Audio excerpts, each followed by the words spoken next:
आप सभी का बहुत बहुत स्वागत है स्मार्ट स्टडी क्लासेस पर।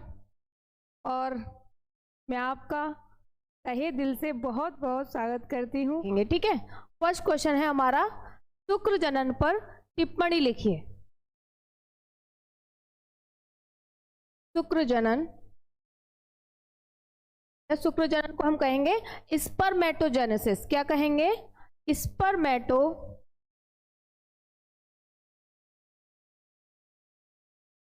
स्पर्मेटोजेनेसिस। ठीक है, पर टिप्पणी लिखिए। टिप्पणी लिखिए। शुक्र जनन या स्पर्मेटोजेनेसिस पर टिप्पणी लिखिए। ये है हमारा फर्स्ट क्वेश्चन। ठीक है, यादव प्रदीप मैडम जी, मैडम जी, मैडम जी, आगे भी बोलिए भाई। गीता देवी जुड़ चुकी हैं साथ में। This is important, this is very important. ठीक है, चलो स्टार्ट कर देते हैं। देखो, स्पर्मेटोजेनेसिस या हम कहेंगे शुक्र जनन पर टिप्पणी पूछा है। तो शुक्र जनन क्या होता है? सबसे पहले जैसे कि आपको थोड़ा बहुत भी नाम से समझ में आ रहा होगा, शुक्र जनन यानी कि शुक्राणुओं का जनन हो रहा है यहाँ पर, या हम ये कह सकते हैं कि यहाँ पर क्या होगा, शुक्राणुओं का निर्माण होगा। ठीक है, Anil Yadav, hi ma'am, good evening. Good evening Anil. Share कर दें और सभी बच्चे लाइक शेयर कर दें फटाफट से। चलो देखो, शुक्र जनन या स्पर्मेटोजेनेसिस, तो देखो वृषण या टेस्टिस के अंदर, ठीक है, वृषण या टेस्टिस के अंदर शुक्राणु बनने की प्रक्रिया को हम क्या कहते हैं? शुक्राणु बनने की प्रक्रिया को हम शुक्र जनन या स्पर्मेटोजेनेसिस कहते हैं। तो यहां हम लिख सकते हैं कि वृषण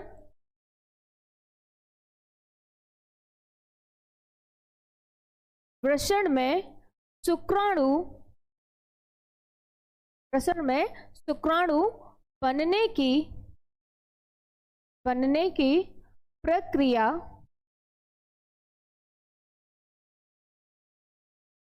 बनने की प्रक्रिया को हम क्या कहते हैं? शुक्र जनन कहते हैं। क्या कहते हैं? शुक्र जनन या कहेंगे स्पर्मेटोजेनेसिस कहते हैं। ठीक है, स्पर्मेटोजेनेसिस कहते हैं, यानी कि टेस्टिस के अंदर जो शुक्राणु बन रहे हैं उसको हम क्या कहेंगे? उसको हम स्पर्मेटोजेनेसिस या शुक्र जनन कहेंगे। ठीक है, प्रशांत यादव, गुड इवनिंग प्रशांत।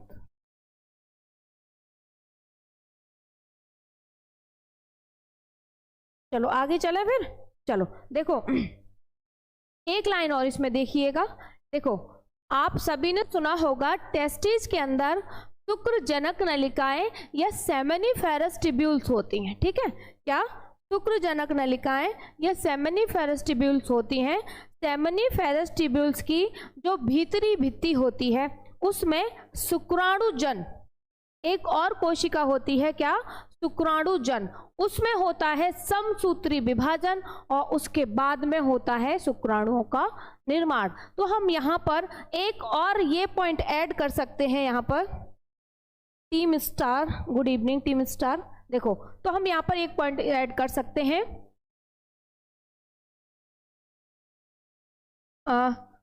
शुक्र जनक, क्या कहेंगे? शुक्र जनक नलिकाएं। क्या है? शुक्र जनक नलिकाएं।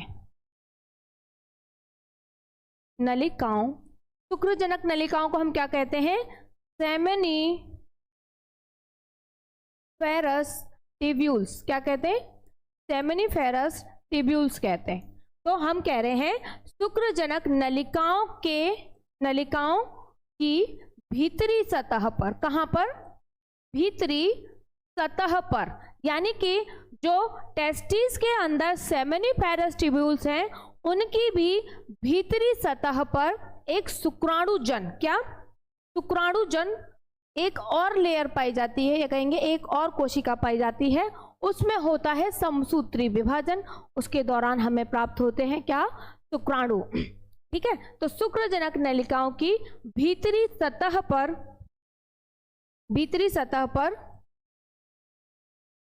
शुक्राणुजन क्या, शुक्राणु जन कोशिकाओं में, शुक्राणुजन कोशिकाओं में समसूत्री विभाजन से, किससे, समसूत्री विभाजन के दौरान, या दौरान नहीं कहेंगे, समसूत्री विभाजन के पश्चात, विभाजन के पश्चात हमें शुक्राणु की प्राप्ति होती है। किसकी, शुक्राणु की प्राप्ति होती है। ठीक है, शुक्राणु की प्राप्ति होती है, यानी कि जो सेमिनिफेरस ट्यूब्यूल्स हैं उसके अंदर, बात भी करेंगे थोड़ा और ऊपर, अभी यही रहने देते हैं। ठीक है, यानी कि जो शुक्राणुजन कोशिका है उसके भीतरी सतह पर शुक्राणुजन एक और लेयर पाई जाती है, एक और कोशिका पाई जाती है, उसमें होता है समसूत्री विभाजन, और समसूत्री विभाजन के पश्चात यानी कि बाद में हमें मिलकर तैयार हो जाते हैं क्या, शुक्राणु। ठीक है, अब इसको हम और समझ लेते हैं। टीम स्टार, भाई इंग्लिश वाले बच्चे हमारे साथ ज़्यादा जुड़े होते हैं, पर ठीक है हम पूरी प्रॉपर और कोशिश करेंगे कि हम दोनों में बताएं। ठीक है,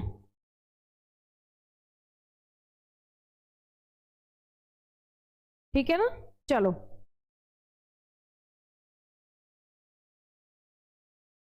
देखो, अब देखेंगे हमारे पास में हमने क्या कहा था कि सेमिनिफेरस जो ट्यूब्यूल्स हैं उसके अंदर शुक्राणुजन यानी कि स्पर्मेटोगोनिया होती है। ठीक है, क्या होती है, स्पर्मेटोगोनिया। तो हम यहां ले सकते हैं, हमारे पास क्या है, शुक्राणुजन, या हम कह देंगे स्पर्मेटोगोनिया। ठीक है, स्पर्मेटोगोनिया। अब देखिए,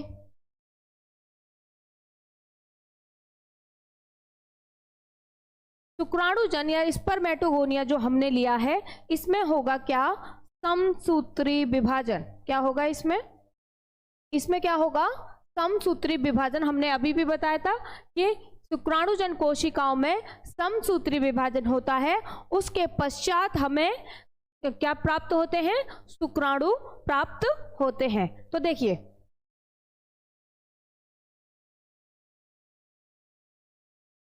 जो शुक्राणुजन कोशिका है इसमें हम स्टार्ट करेंगे क्या, समसूत्री विभाजन। थोड़ा सा ऊपर लिखते हैं, ये ज्यादा नीचे हो जाएगा। ठीक है, यहां लिखते हैं, ये रहा शुक्राणुजन कोशिका, इसमें हो रहा है समसूत्री विभाजन। ठीक है, क्या हो रहा है, समसूत्री विभाजन। एक बार हुआ, फिर से हुआ समसूत्री विभाजन। ठीक है, फिर हुआ समसूत्री विभाजन। तो हम यह लिख सकते हैं कि यहां पर क्या हो रहा है, यहां पर हो रहा है क्या, समसूत्री विभाजन। समसूत्री विभाजन हो रहा है यहां पर। किसमें हो रहा है समसूत्री विभाजन, माइटोसिस बोलते हैं। ठीक है, समसूत्री विभाजन को माइटोसिस बोलते हैं। तो शुक्राणुजन कोशिका में हो रहा है समसूत्री विभाजन। ठीक है, ये समसूत्री विभाजन एक बार हुआ, दोबारा हुआ। अब ये जो हमें नई कोशिकाएं मिली हैं, इसमें से हम कोई एक कोशिका देख लेंगे, ये वाली। ठीक है, मान लीजिए हम एक ये वाली कोशिका देख लेते हैं। तो ये वाली जो कोशिका अगर हम लेते हैं, गुड इवनिंग मैम, कौन है, पंकज यादव, गुड इवनिंग पंकज।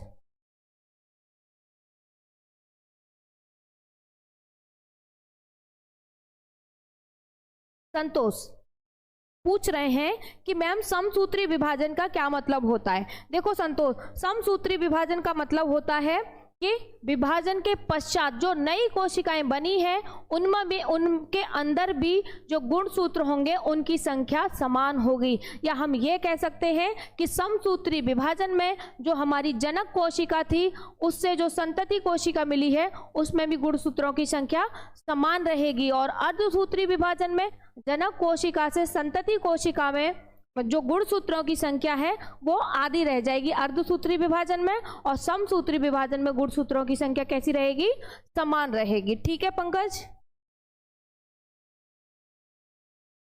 अंकित मौर्य कह रहे हैं भाई मैम आप पढ़ाओ फिर पूछ लेना कौन क्या पूछ रहा है।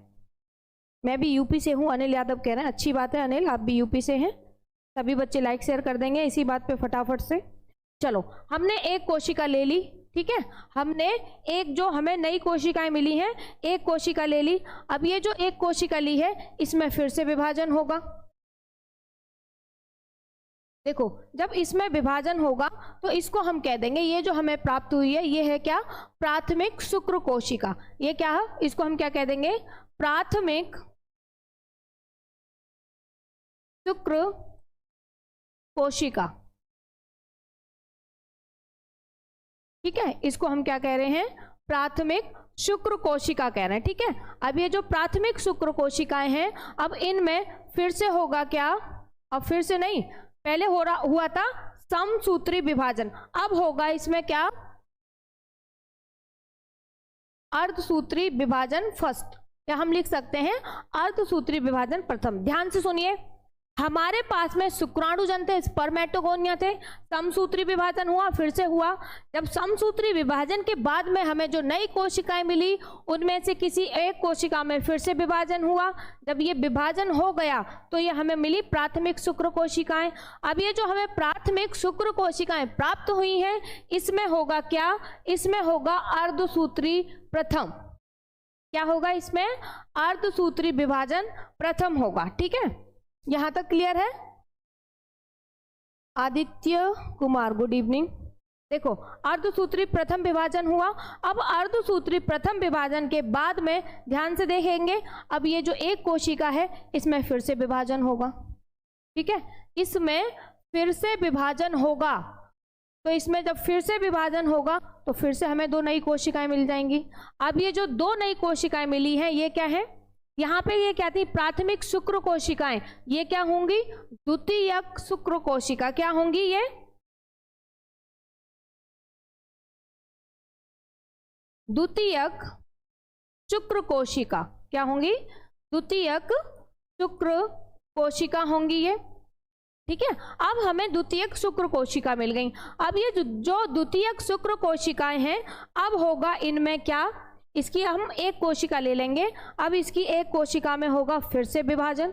देखिए अब यहाँ पर फिर से विभाजन होगा। एक बार फिर लास्ट में हम सारे चार्ट को समराइज्ड कर देंगे, पहले एक बार समझ लीजिए, ठीक है। अब जो हमें द्वितीयक शुक्र कोशिकाएं मिली इनमें फिर से विभाजन हो रहा है ना, देखिए फिर से विभाजन हुआ। तो यहाँ पर कौन सा विभाजन हो रहा है, यहाँ पर हो रहा है अर्धसूत्री द्वितीय। कौन सा विभाजन, अर्धसूत्री द्वितीय विभाजन, ठीक है, या ऐसे सेकंड भी लिख सकते हैं हम, अर्धसूत्री द्वितीय विभाजन हो रहा है, ठीक है। ये अर्धसूत्री द्वितीय विभाजन हुआ। अब ये जो अर्धसूत्री द्वितीय विभाजन के बाद में हमको ये क्या मिल गए हैं, शुक्राणु प्रसु। ये क्या है, ये हमें प्राप्त हुए हैं क्या, शुक्राणु प्रसु, ठीक है। अब ये लास्ट स्टेप बचेगा इसमें, यहां तक क्लियर है। एक बार फिर से क्लियर कर देंगे, स्पर्मेटिड्स या शुक्राणु प्रसु कह देते हैं। अब ये जो शुक्राणु प्रसु हमें प्राप्त हुए हैं इसमें होगा क्या, सेल डिफरेंशिएशन। क्या होगा, सेल डिफरेंशिएशन, या हिंदी में हम कह सकते हैं विभेदन, विभेदन, ठीक है। थोड़ा भाई ज्यादा छोटा ना हो जाए, कहीं नजर आ रहा होगा शायद आप सभी लोगों को, ऐसा मैं उम्मीद करती हूं। चलो आ रहा होगा नजर,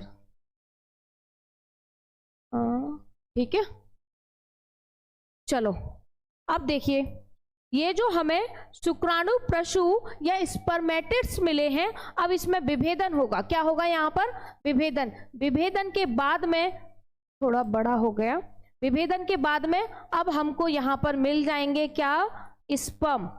अब हमें यहाँ पर क्या मिल जाएंगे, स्पर्म मिल जाएंगे।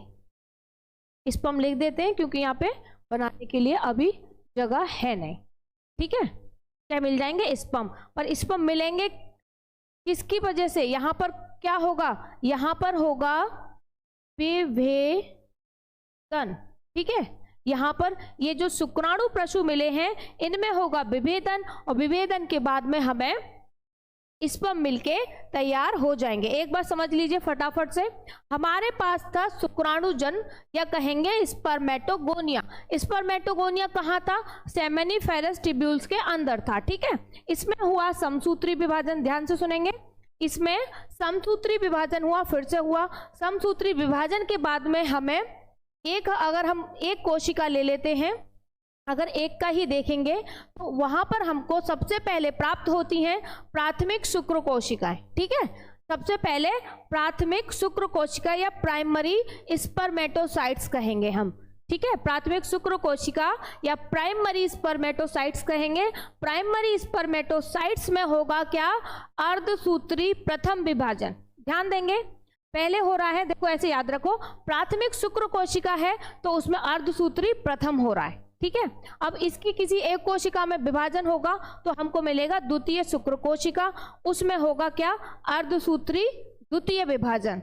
अर्धसूत्री द्वितीय विभाजन के बाद में हमें शुक्राणु प्रशु मिल जाएंगे, जिसको हम स्पर्मेटिड्स बोल रहे हैं, ठीक है। अब इन स्पर्मेटिड्स में होगा सेल डिफरेंशिएशन या कहेंगे विभेदन। विभेदन के बाद में हमें स्पर्म मिलके तैयार हो जाएंगे। ये हो गया हमारा स्पर्मेटोजेनेसिस या कहेंगे शुक्राणुजन का पूरा प्रोसेस। बताएं फटाफट से, क्लियर है? फिर नेक्स्ट क्वेश्चन की तरफ बढ़ेंगे बहुत जल्दी से।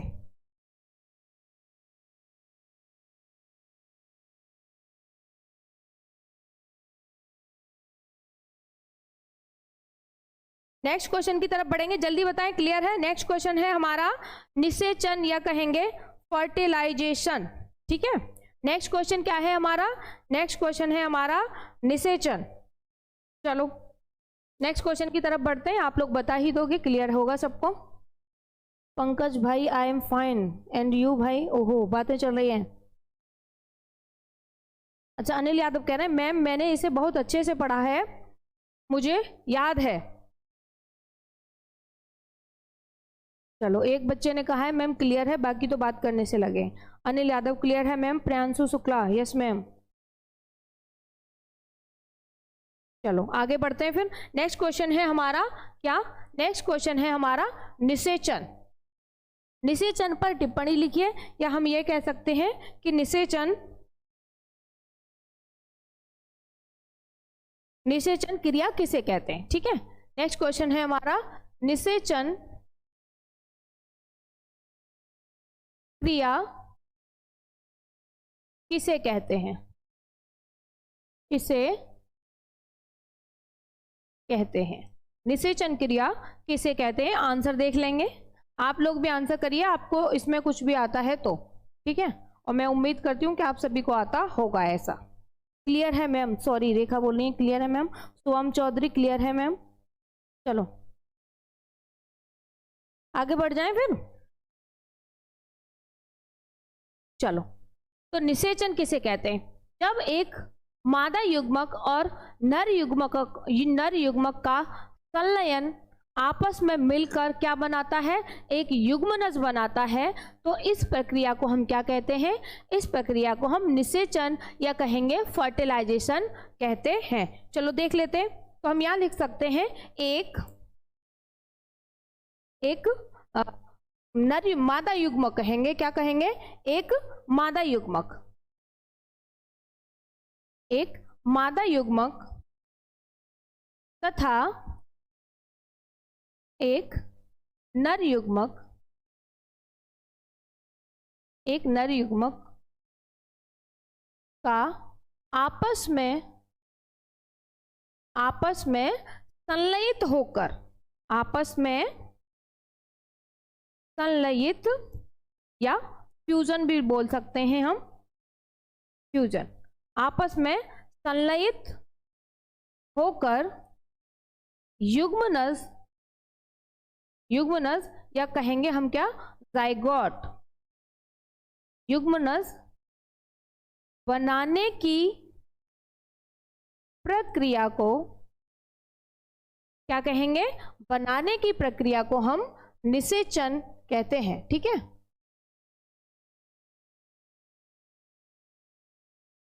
बनाने की प्रक्रिया को निषेचन कहते हैं, ठीक है। क्लियर है यहां तक? निषेचन या फर्टिलाइजेशन कहते हैं। ठीक है, ये हो गया आपका बेसिक कि फर्टिलाइजेशन या निषेचन किसे कहते हैं। मैम जस्ट नाउ क्लियर नहीं है, क्या क्लियर नहीं है तराना, बताइए। सेमिनिफेरस ट्यूब्यूल तक पढ़ा होगा तो क्लियर होगा। ठीक है, चलो आगे बढ़े हम। देखो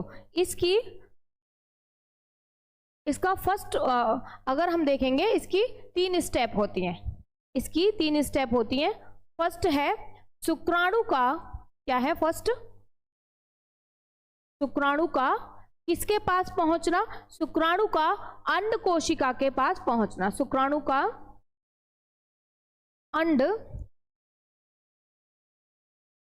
कोशिका के पास पहुंचना।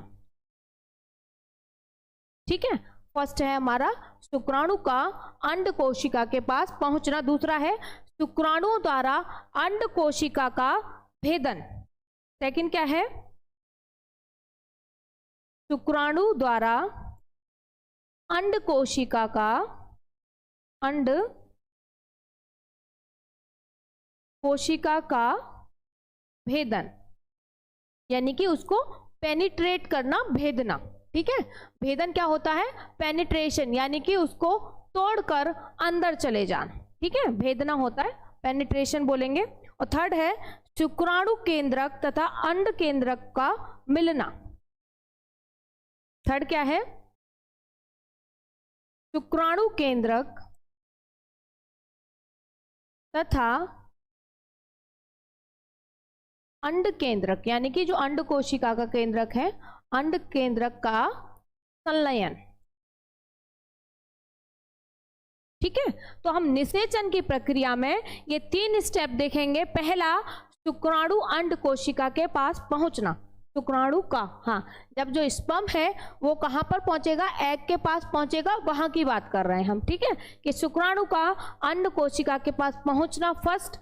सेकंड, अगर जब शुक्राणु अंड कोशिका के पास में पहुंच गया है, फिर बात कर रहे हैं हम शुक्राणु द्वारा अंड कोशिका का भेदन, यानी कि जब शुक्राणु पहुंच गया है फिर वो क्या करेगा, एग को पेनिट्रेट करेगा, यानी कि भेदेगा।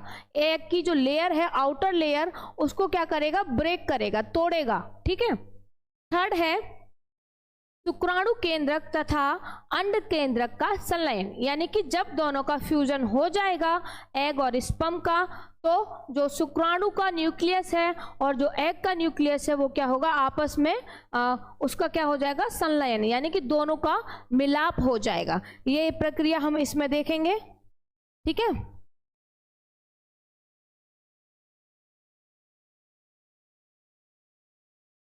बिकॉज मैम भी अभी आई हैं, इसीलिए मैम, इसीलिए बोल रही थी मैम।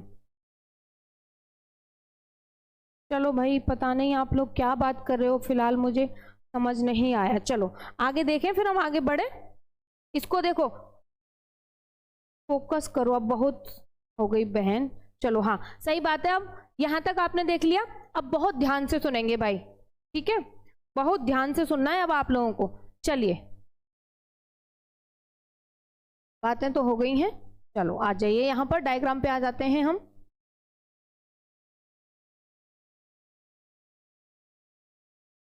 ये बना रहे हैं हम क्या, एग सेल। क्या बना रहे हैं, एग सेल, अंड कोशिका बना रहे हैं। ठीक है, अंड कोशिका में ये जो हम बना रहे हैं डॉट डॉट, क्या है भाई, ये आप लोग बहुत बातें करते हो, थोड़ा बहुत इधर भी ध्यान दीजिए, पढ़ाई पे भी ध्यान दीजिए। ठीक है, ये है जो हम एग सेल बना रहे हैं, एग सेल में ये जो हम बना रहे हैं ये क्या है, कौन बताएगा, क्या बात करने में ही लगे रहोगे बस।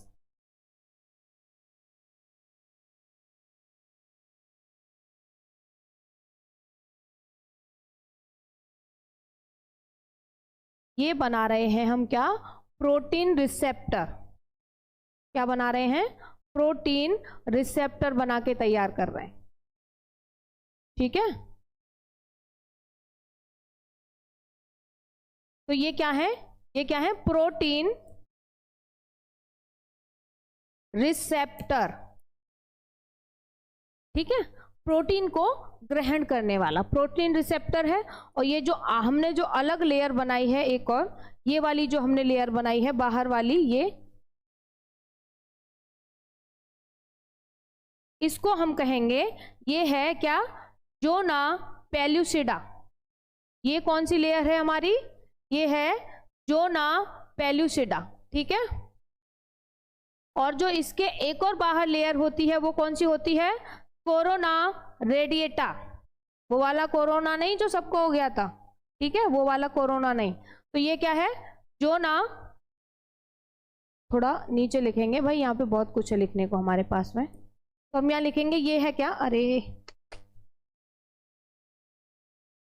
लेयर खराब हो गई, चलिए, तो ये है लेयर हमारे पास में जोना पेल्यूसिडा, पेल्यूसिडा, ठीक है। अब ये जो जोना पेल्यूसिडा है, इसके बाहर में एक और लेयर पाई जाती है जिसको हम क्या कहते हैं, जिसको हम कहते हैं कोरोना रेडिएटा। क्या कहते हैं, ये कुछ ऐसा दिखता है लेयर,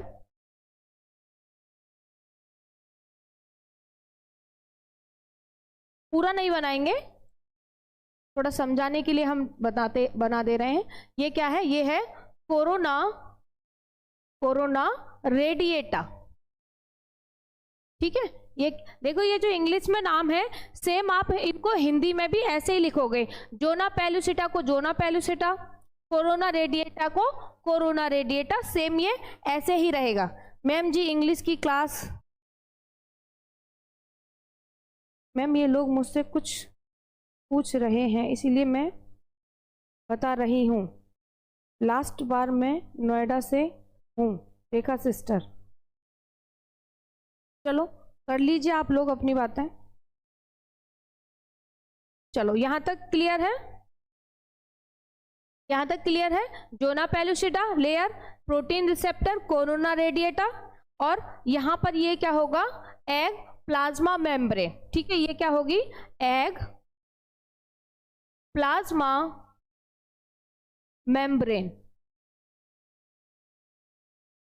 अब देखिए, ये हमने एक एग सेल बनाकर कंप्लीट कर दिया, ठीक है। अब बहुत ध्यान से सुनेंगे सभी भाई, ध्यान अब यहाँ दीजिए। मैम हिंदी में नेम बता दीजिए भाई। देखो, जोना पेल्यूसिटा को आप ऐसे लिख लो, जोना पेल्यूसिडा।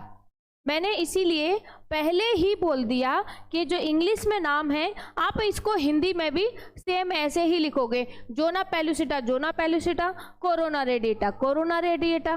और एग सेल मेम्ब्रेन क्या हो जाएगी, अंड कोशिका, वो प्लाज्मा मेम्ब्रेन है तो झिल्ली हो जाएगी वो, ठीक है। अब यहां पर ध्यान दीजिए भाई, देखो अब क्या होता है, जब यहां पर कोई स्पर्म एंटर करता है इसके पास में, ठीक है, कोई स्पर्म जो है इसके पास में जब एंटर करता है एग के पास में, पोजीशन नंबर फर्स्ट लिख दे रहे हैं हम इसे, तो दोनों साइड सेम कलर चले। ये हो गया हमारा पोजीशन नंबर फर्स्ट, जब स्पर्म जो है सिर्फ एंटर किया या एग के पास में पहुंचा। अब हम अगर सेकंड देखेंगे तो ये क्या करता है, इस लेयर को तोड़ने की कोशिश करता है, यानी कि भेदने की कोशिश करता है। पोजीशन नंबर सेकंड है ये, ठीक है। क्या है, पोजीशन नंबर सेकंड है। यहां पे हम लिख सकते हैं, देखो आप सभी को पता होगा, आप सभी को पता होगा कि जो स्पर्म है उसका जो हेड वाला पार्ट होता है उसमें एक्रोसोम पाया जाता है। क्या पाया जाता है, एक्रोसोम पाया जाता है। एक्रोसोम के अंदर एक क्या होता है, हाइड्रोलाइटिक एंजाइम पाया जाता है, और उस हाइड्रोलाइटिक एंजाइम का नाम है हाइल्यूरोनिडेज। क्या है, हाइल्यूरोनिडेज एंजाइम है। तो यहाँ पर देखो क्या कर रहा है कि जो एक्रोसोम पाया जा रहा है, यहाँ पे एक्रोसोम रिएक्ट कर रहा है किसके साथ में, जोना पेल्यूसिटा के साथ में रिएक्ट कर रहा है, ठीक है। तो सेकंड पोजीशन पे एक्रोसोम रिएक्ट विद जोना पेल्यूसिटा, या कहेंगे एक्रोसोम क्रिया कर रहा है जोना पेल्यूसिटा के साथ में, ठीक है। यहां पर तो आपको पता है, देखो इसमें क्या होता है, एक हाइड्रोलाइटिक एंजाइम होता है। क्या होता है? स्पर्म में इसका जो एक्रोसोम होता है, एक्रोसोम में क्या होता है, एक हाइड्रोलाइटिक एंजाइम पाया जाता है। ठीक है, एक हाइड्रोलाइटिक एंजाइम पाया जाता है। उस हाइड्रोलाइटिक एंजाइम का नाम है क्या?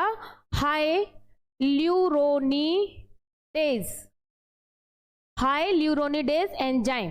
ठीक है, अब देखिए इसका मेन काम आता है, ये जो स्पर्म के हेड में जो एक्रोसोम पाया जा रहा है, और उस एक्रोसोम में हमने क्या कहा है आपको कि उस एक्रोसोम में एक हाइड्रोलाइटिक एंजाइम है, उस एंजाइम का नाम है हाइल्यूरोनिडेज। ठीक है, क्या है? राकेश सिंह चौहान, धन्यवाद राकेश जी, बहुत बहुत धन्यवाद, दिल से शुक्रिया। चलो अब आगे देख लें। अब देखो हम क्या बोल रहे हैं, यहां पर कुछ पॉइंट्स देख लेते हैं। हमने कहा है कि एक्रोसोम, आप सभी को पता होगा कि जो एक्रोसोम होता है, देखो भाई एक्रोसोम को हिंदी में भी आप एक्रोसोम ही लिखोगे। ठीक है, तो एक्रोसोम जो है वो क्रिया कर रहा है किसके साथ में? जोना पेलुसिटा के साथ में। तो हम लिख सकते हैं एक्रोसोम रिएक्ट विद जोना पेलुसिटा, या लिख सकते हैं एक्रोसोम जोना पेलुसिटा के साथ क्रिया करता है। एक्रोसोम जोना पेलुसिटा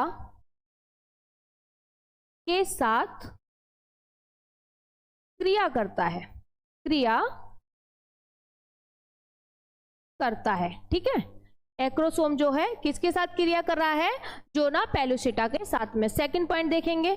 अब ये जो एक्रोसोम है इसके अंदर पाया जाता है, तो हम यहाँ लिख सकते हैं एक्रोसोम के अंदर क्या पाया जा रहा है? एक्रोसोम के अंदर पाया जा रहा है एक हाइड्रोलाइटिक एंजाइम। क्या पाया जा रहा है?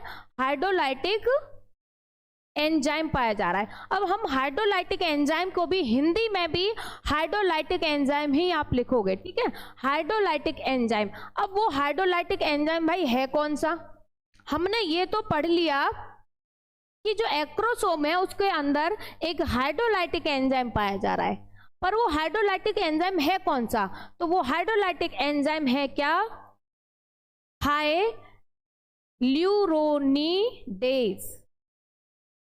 हाइल्यूरोनिडेज एंजाइम। अब देखो भाई इसका होता है बहुत मेन काम। ये जो एंजाइम है इसका बहुत मेन काम होता है। अब वो काम क्या है? हाइल्यूरोनिडेज जो एंजाइम है वो ब्रेक करता है किसको? जोना पेलुसिटा को। ठीक है, हाइल्यूरोनिडेज किसको ब्रेक करता है? जोना पेलुसिटा को हाइल्यूरोनिडेज क्या करता है? ब्रेक करता है। ठीक है, तो हम यहां तक क्लियर है। नेक्स्ट आगे बढ़े। हाँ भाई एक पॉइंट और डायग्राम में ऐड कर दे रह गया है। ठीक है, तब आगे बढ़ेंगे। देखो हमने कहा था सेकंड हमारा पोजीशन कहाँ है? यहाँ पर है कि एक्रोसोम जो है वो रिएक्ट कर रहा है जोना पेलुसिटा के साथ में। जब ये रिएक्ट कर जाएगा उसके बाद में तो जो स्पर्म है वो क्या करेगा? ये अपना जो इसका हेड वाला पार्ट है, ठीक है, ये यहां पर रह जाएगा जो इसका हेड है। ठीक है, जो इसका हेड वाला पार्ट है वो एंटर कर जाएगा अंदर। ठीक है, वो एंटर कर जाएगा अंदर, एंटर करेगा। तो ये लिख सकते हैं ये क्या है? Sperm nucleus.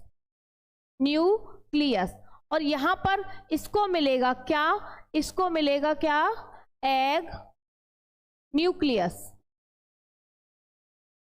हमने यही तो कहा था आपसे। थर्ड पॉइंट देखिए जरा, शुक्राणु केंद्रक तथा अंड केंद्रक का संलयन, यानी कि जो शुक्राणु केंद्रक अंदर उसमें एंटर किया है वो संलयित हो जाएगा, या वो कहेंगे उसका मिलन होगा किसके साथ में? अंड कोशिका के साथ में।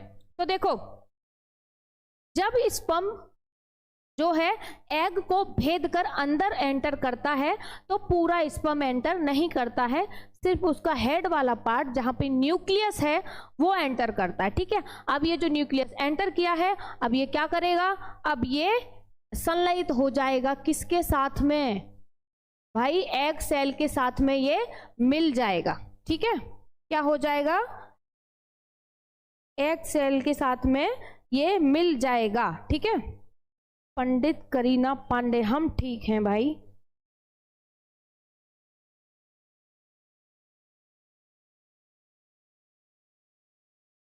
Good evening Rahul. चलो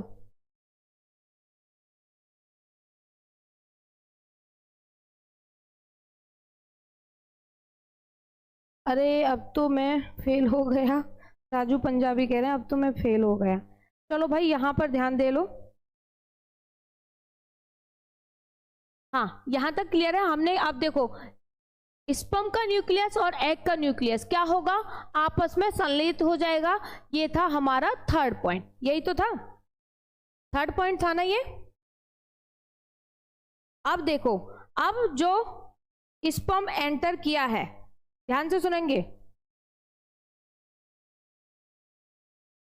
देखो ये हमने कह दिया आपको, जो हाइल्यूरोनिडेज एंजाइम है वो जोना पेलुसिटा को, यहां से स्टार्ट करेंगे, हाइड्रोलाइटिक एंजाइम हाइल्यूरोनिडेज एंजाइम पाया जाता है।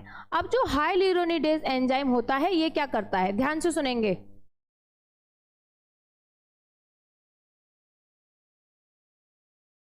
हाइल्यूरोनिडेज जो होता है ये करता है, ये ब्रेक करता है, ब्रेक करता है, ये किसको ब्रेक करता है, जोना पेलुसिडा को, किसको, जोना पेल्यूसिडा को।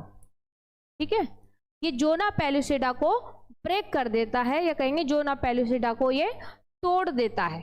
अब जोना पेलुसिडा टूट गई तो स्पर्म का जो हेड वाला पार्ट है, या कहेंगे जो न्यूक्लियस वाला पार्ट है, वो एंटर कर गया, संलयित हो गया एग न्यूक्लियस के साथ में। ये देखिए हमने भी बताया है, ये टूट कर अंदर चला गया और जो एग न्यूक्लियस है उसके साथ में ये संलयित हो गया, या कहेंगे उसके साथ में इसका मिलन हो गया, ये या उससे मिल गया। ठीक है, या ये उससे क्या हो गया, मिल गया। देखो अब क्या हुआ, अब जब है ये जो जोना पेलुसिडा है ये ब्रेक हो गई, टूट गई, तो अब क्या होता है, जोना पेलुसिडा में परिवर्तन आता है। ध्यान से देखेंगे, जोना पेलुसिडा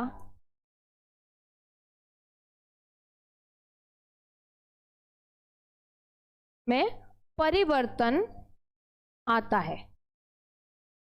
ठीक है, जोना पेलुसिडा में क्या होता है, परिवर्तन आता है, और उस परिवर्तन को हम क्या कहते हैं, उस परिवर्तन को हम कहते हैं कॉर्टिकल प्रतिक्रिया, या उस परिवर्तन को हम कहते हैं कॉर्टिकल रिएक्शन, या कॉर्टिकल परिवर्तन, कुछ भी कह सकते हैं।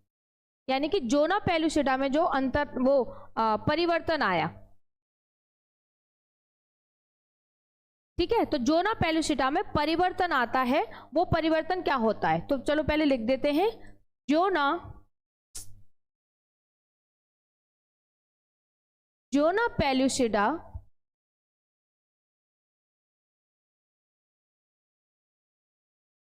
अपने आप को क्या कर लेती है, जोना पेलुसिडा अपने आप को टाइट कर लेती है, या कहेंगे अपने आप को मजबूत कर लेती है, ताकि जो और स्पर्म है वो क्या ना कर पाए, जो और स्पर्म है वो और एंटर ना कर पाए। ठीक है,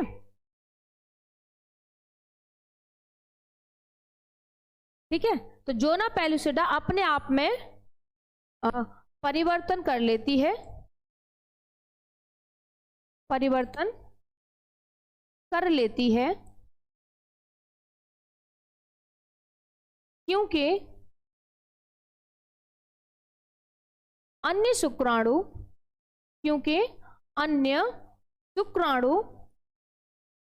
अंडकोशिका में प्रवेश ना कर पाए, अंडकोशिका में प्रवेश ना कर पाए, प्रवेश ना कर पाए, इसीलिए जोना पेलुसिडा अपने आप को परिवर्तित कर लेती है। ठीक है, इस परिवर्तन को हम कहते हैं कॉर्टिकल परिवर्तन, इस परिवर्तन को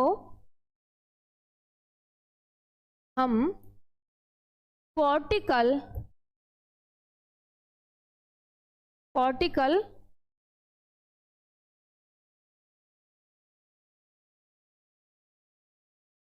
परिवर्तन या कॉर्टिकल प्रतिक्रिया कहेंगे।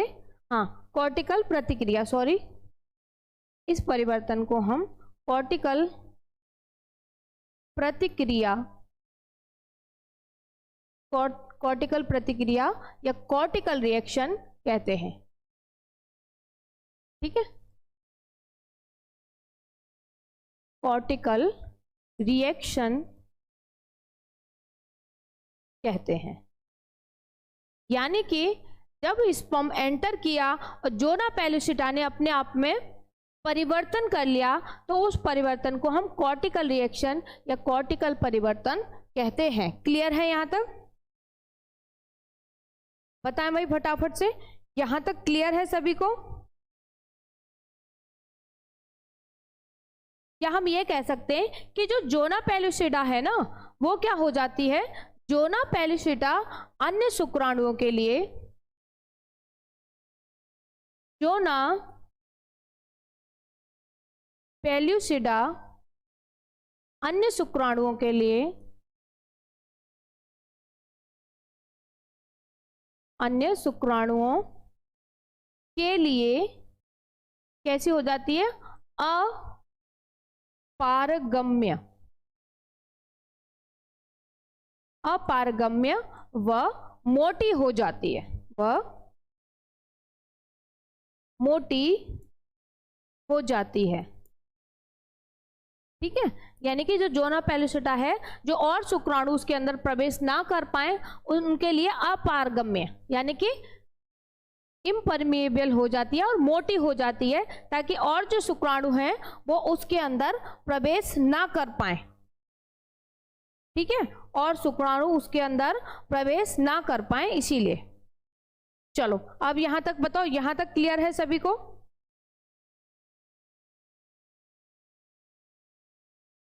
ये हमारा क्या प्रोसेस था, ये हमारा क्वेश्चन था पूरा फर्टिलाइजेशन या हम कहेंगे निषेचन का। ये यहाँ तक पता है आपको, एक बार फटाफट से देख लीजिए। निषेचन में 3 प्रक्रियाएं भाग लेती है। शुक्राणु का अंड कोशिका के पास पहुंचना, शुक्राणु द्वारा अंड कोशिका का भेदन, जो हमने बता दिया, जो हाइल्यूरोनिडेज एंजाइम होता है जो कि एक्रोसोम के अंदर पाया जाता है, वो पेनिट्रेट करता है या कहेंगे वो भेदता है अंड कोशिका को, फिर उसके अंदर अपना न्यूक्लियस को छोड़ देता है। फिर जब न्यूक्लियस अंदर चला गया अंड कोशिका के अंदर, तो शुक्राणु केंद्रक तथा अंड केंद्रक क्या करते हैं, आपस में मिल जाते हैं और उसके बाद में जाइगोट बनके तैयार हो जाता है। तो देखो, ये जो एग न्यूक्लियस और स्पर्म न्यूक्लियस आपस में मिले हैं, तो भाई ये मिलके क्या बनाएंगे, ये मिलके, ये दोनों मिलके, ये यहाँ पर इधर सबसे अलग लिखती हूं मैं, जाइगोट क्या बना देंगे, युग्मनज बनाकर तैयार कर देंगे। मैं उम्मीद करती हूं कि यहां तक सभी को क्लियर होगा।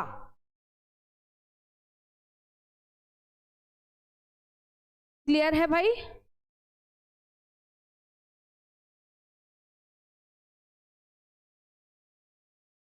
जल्दी से बताएं फटाफट से, यहां तक क्लियर होगा सभी को? देखो अब इसमें रेखा, कोई बात नहीं है भाई, क्या आप लोग क्या एग्जाम का रिजल्ट लेके डिस्कशन करने बैठ गए हो?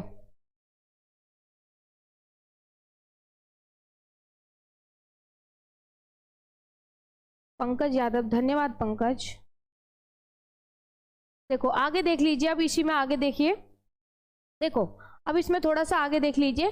जब फर्टिलाइजेशन हो गया, आपको पता है फर्टिलाइजेशन, देखो जो बच्चे पढ़ चुके हैं या हमारे साथ पढ़ रहे हैं, ये जो हम लॉन्ग क्वेश्चन आपको करा रहे हैं ना, ये बहुत इंपॉर्टेंट क्वेश्चन है। ठीक है, आप लोग जो फिलहाल बात कर रहे हो ना, उससे तो बहुत ही ज्यादा इंपॉर्टेंट है। फिलहाल जो आप जिन भी बातों पर डिस्कशन कर रहे हो, उनसे तो काफी ज्यादा ये इंपॉर्टेंट क्वेश्चन है आपके एग्जाम के पॉइंट ऑफ व्यू से। और पता नहीं आप लोगों का क्या डिस्कशन चलता रहता है। आदित्य कुमार, धन्यवाद आदित्य। देखो आपको यहाँ पे देख लीजिए, अब इम्प्लांटेशन के बाद में आपको फर्टिलाइजेशन के बाद में पता है आपको क्या प्रोसेस रहता है? इम्प्लांटेशन, या इम्प्लांटेशन को कहेंगे अंतःरोपण। क्या कहेंगे? अंतःरोपण।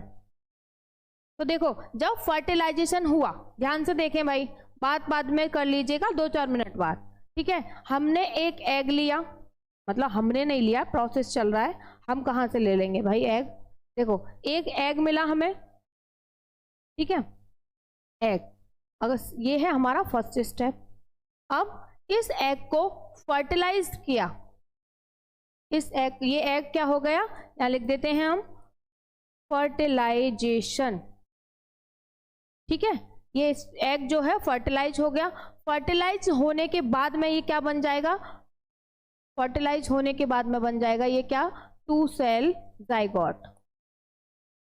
क्या बन जाएगा? ये जाइगोट बन के तैयार हो जाएगा। तो हम इसको क्या लिख सकते हैं? जाइगोट या 2 सेल स्टेज, ठीक है। अब 2 सेल स्टेज के बाद में ये क्या बनेगा? फटाफट से देखते रहेंगे। 2 सेल स्टेज के बाद में ये बनेगा क्या? 4 सेल स्टेज। 4 सेल स्टेज के बाद में क्या बन के तैयार हो जाएगा? 8 सेल स्टेज, ठीक है। क्या? 8 सेल स्टेज, 1 2 3 4 5 6 7 8, ठीक है। हमने ऐसे बना दिया, समझ, बस आपको समझना है, ठीक है। 8 सेल स्टेज बन के तैयार हो गई। अब 8 सेल जब स्टेज बन के तैयार हो गई हैं, तो अब हमारा यहाँ से जाइगोट से आगे स्टेज आ जाएगी, ठीक है। जाइगोट से आगे स्टेज आ जाएगी। 8 के बाद में हमें कितनी सेल मिलेंगी?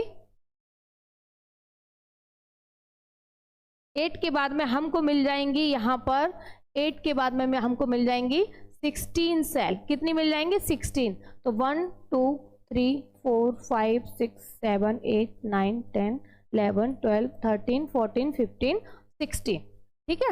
अब ये हमें 16 सेल स्टेज है। क्या है? 16 सेल स्टेज। अब हम भाई इसको कहेंगे क्या? अब हम इसको कहेंगे क्या? 16 सेल स्टेज को हम क्या कहेंगे? तो 16 सेल स्टेज को हम कहते हैं क्या? ये क्या था हमारा? जाइगोट था। इसको हम कहेंगे मोरुला, ठीक है। इसको हम क्या कह देंगे? मोरुला कह देंगे, ठीक है। तराना कह रही है 16 सेल स्टेज, प्रियांशु शुक्ला, हाँ 4 8 सही है। रेखा तराना चौधरी ने भी सही आंसर दिया है, हाँ 16 सेल स्टेज बनेगी, ठीक है।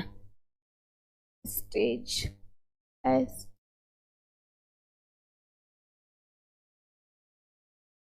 थोड़ा, ठीक है। तो 16 सेल को हम क्या कह रहे हैं? मोरुला कह रहे हैं। क्या कह रहे हैं? देखो 8 से 16 को हम यहां पर क्या कह देंगे? मोरुला, ठीक है। 8 से 16 सेल स्टेज को हम क्या कहते हैं? मोरुला कहते हैं। अब ये 16 से जब हमको मिलेगी क्या? 32। 16 से हमें कितनी मिलेगी भाई? डबल होता जा रहा है ना, कितना डबल होता जा रहा है। तो देखिए इसमें आपको कुछ ऐसा देखने को मिलेगा, जो 16 सेल स्टेज है। एक तो दिखेगी आउटर लेयर ऐसे, ठीक है, और एक आपको थोड़ा सा अलग दिखेगा, कुछ इस टाइप का,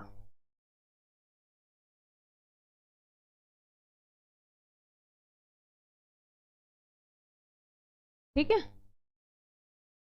तो देखिए ये जो आपको ब्लू कलर से दिख रही है, हम इसको कह देंगे ट्रोफोब्लास्ट। इसको हम क्या कह देंगे?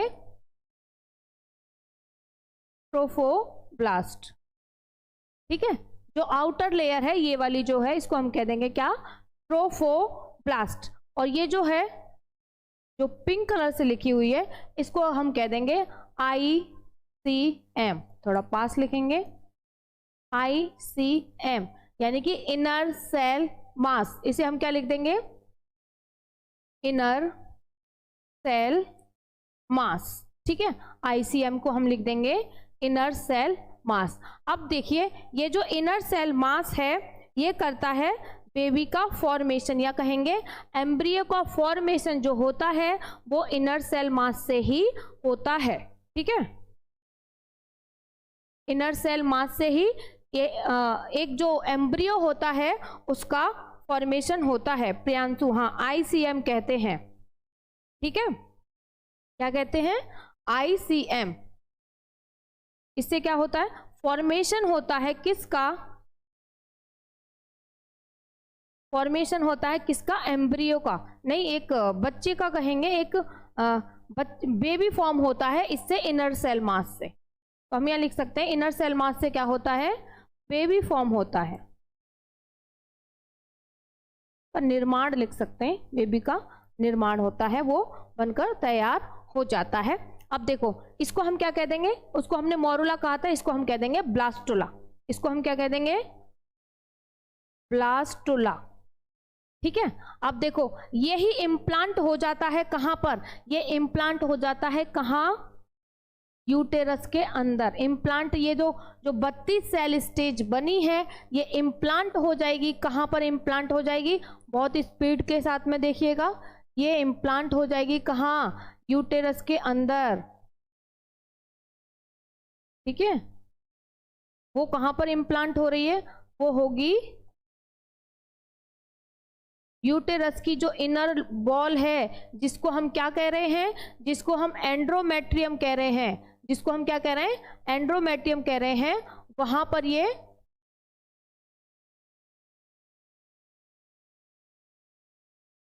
हाँ, अब जो देखो 32 सेल जो स्टेज बनी थी ना, वो यहां पर आके इम्प्लांट हो जाएगी, यहां पर आके इम्प्लांट हो जाएगी। इसी प्रोसेस को, ये क्या है? 32 सेल स्टेज है,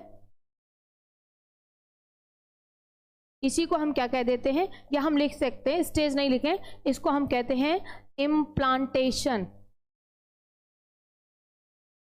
ठीक है, क्या कहते हैं? इम्प्लांटेशन। और इस पूरी प्रक्रिया में, कौन सी प्रक्रिया में? कि भाई एग आया, एग यहां से आया, रिलीज हुआ यहां पर 2 cell stage, 4 cell, 2 cell stage, 4 cell stage, 8 cell stage, 16 cell stage के बाद में 32 सेल स्टेज आई। तो इस पूरे प्रोसेस को जो टाइम लगता है, या कहेंगे इस पूरे प्रोसेस की जो टाइमिंग है यहाँ से यहाँ तक आने, यहाँ से यहाँ तक आने की, तो ये है 6 to 7 डेज। कितनी है? 6 to 7 डेज टाइम लगता है पूरा इम्प्लांटेशन में। ठीक है, क्लियर है यहाँ तक? चलो आज की क्लास को हम यहीं ख़त्म करेंगे। ठीक है, कल मिलेंगे आप सभी को हम। तब तक आप लोग जितना भी हमने आपको पढ़ाया है उसे आप लोग पढ़ते रहिए और कमेंट करके ज़रूर बताइएगा कि आज का सेशन आप लोगों को कैसा लगा। सभी बच्चों को ज़रूर बताइएगा, लाइक शेयर कर दें, अपने फ्रेंड्स के साथ में शेयर कर दें। ठीक है, कल मिलेंगे हम आपको नेक्स्ट टॉपिक के साथ में। कल मिलेंगे हम आपको नेक्स्ट टॉपिक के साथ में। तब तक आप लोग पढ़ते रहिए, अपना ख्याल रखिए, खुश रहिए, मस्त रहिए, अपनी लाइफ को एंजॉय करिए, खुल के जिए और पढ़ते जरूर रहिए। ठीक है, चलो बाय बाय, टेक केयर। सभी बच्चे अपना ख्याल रखेंगे, कमेंट करके अपना प्यार जरूर देंगे, बताएंगे। हम मिलेंगे आप सभी को नेक्स्ट लेक्चर के साथ में। चलो बाय बाय, टेक केयर।